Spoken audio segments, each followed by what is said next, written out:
I got a secret. I have a lot of filament. I actually have more than that, but it's on the other side of the camera. Don't tell my wife. That being said, if you have any type of filament that you want to be extra careful with, maybe you spent 60 bucks for the roll, maybe it's polycarbonate, maybe it's another type of filament that, let's just say you can't get it wet and you can't feed it after midnight. Picked up a SUNLU FilaDryer S2. It's going to be a quick unboxing of the SUNLU S2 filament dryer. Let's get into it. All right, so I purchased this SUNLU filament dryer on Amazon. It was on sale. It had like 30 cents off of it or something like that, right? And I have not opened this yet, so I have no idea what I'm going to get. Hopefully it's half decent. Take everything out first.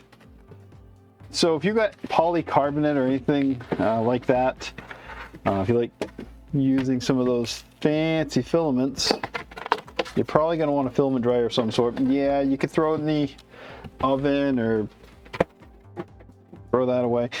Throw it in a dehydrator or something like that. But that's old school. I have nothing else I can do, so I'm going to do that technique. What are these? Okay, so in the box, we've got, to prevent tangling, please insert the tip of the filament in the card's hole.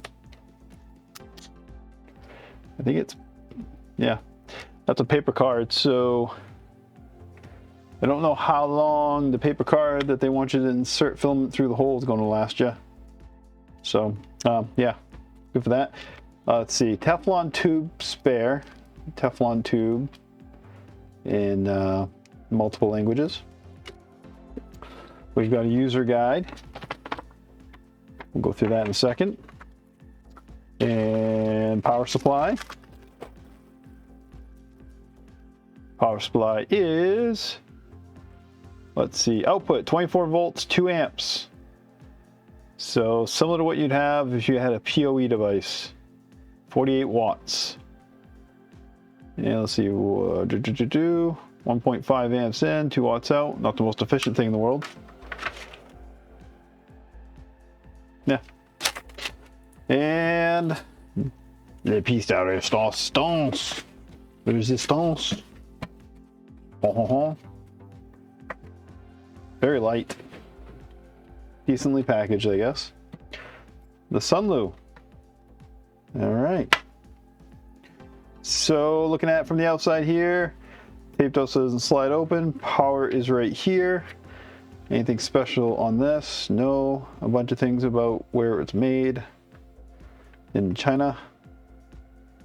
Let's see here. It is CE and somehow FCC logoed. I don't know if the Federal Communications Commission has anything to do with this, but yeah, not UL listed, but the CE listing's pretty decent. All right, we have a large LCD screen here and some decent feet. They are plastic all the way. Actually, they have plastic with little, tiny little rubber dilly-dallies on the bottom. Yep, that keeps it kind of in place. All right, this comes in both a black and a white version. I did choose to get the black version, mostly because I think white will show more ick than black. Black shows less ick than the white. A little hole here for filament to come out. That's where these additional filament dilly-dallies come in, Teflon tubes. Okay. I did take the tape off of that, opened it up. It is just about what you would expect. So inside of this, back to this, what we see is a 360-degree warming coil. Basically a resistive coil that goes all the way through. It goes through and then has a connector or connection, a wire connection with a nice coating on it, covering on it. Coming up to here, it looks like there's probably a thermistor right there because there's a bump, and that goes all the way to the front, and it's like 355 degrees around there, except for the very, very, very end. Okay, yeah. So fit and finish doesn't look half bad. There's no plastic protection on these clear pieces here. Let's see, hinge is decent. Close is okay. I mean, you can make it close off if you'd like. Oh, you'd like to do something like that, but just normal open and closing seems to be fine. Let's grab a spool of filament and see what we get with that. What do we got? We got ABS. I keep my PC in something else right now, but let's just grab a spool of ABS. All right. Some Polymaker ABS. All right, so let's put the Polymaker in there. And let's slide that in that way. And then we're going to run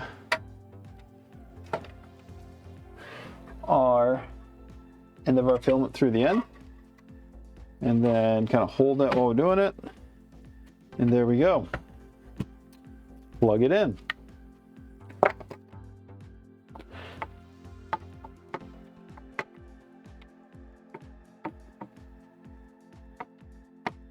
Wife doesn't know I bought this either.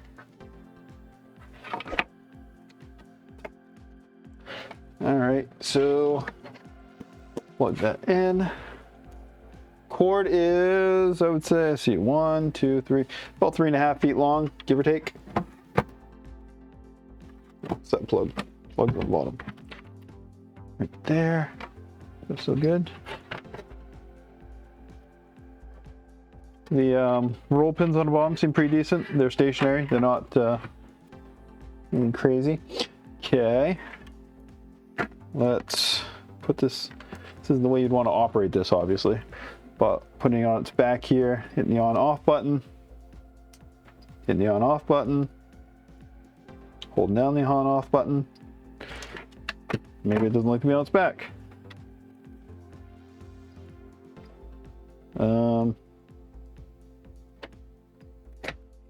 Looking at the instructions. Let's see here. Fine filament, yeah, Filament, power, filament, double check, on, off. Click the set. Double click. Oh, okay. So what it wants us to do is, haha, crazy. So on the screen here, it's kind of backwards for y'all. So let me make it backwards for me, because you know how I like to be confused while I do things with new things. Do things with new things. Okay. So you have a status. You have current relative humidity. It's wintertime here in New England. It's not very humid. So this is reading 38. You got time, material, LED on. So what am I setting here? I am setting SV. SV is, what is SV?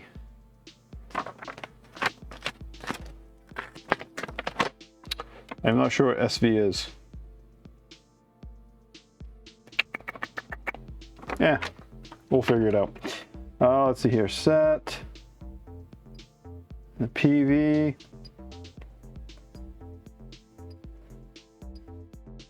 material type, PETG, RPU, ABS, PA, PC. So you probably get everything you want right there. So if you had polycarbonate, again, I don't necessarily think ABS or PLA need this, but PETG could definitely use it, and polycarbonate can definitely use it. Yeah. So, all being said, looks pretty decent. Seems to work decently. I'll mention one of my other videos as we go along, and we'll get my polycarbonate in that guy, and we'll see how well that works in the long term. And I'll let you know if it works or if it doesn't work. And if you're interested, I will leave a link down below for that in Amazon. And I hope you found this good and great, and you subscribe and you look at the rest of the videos, and we all become good friends. See you next time.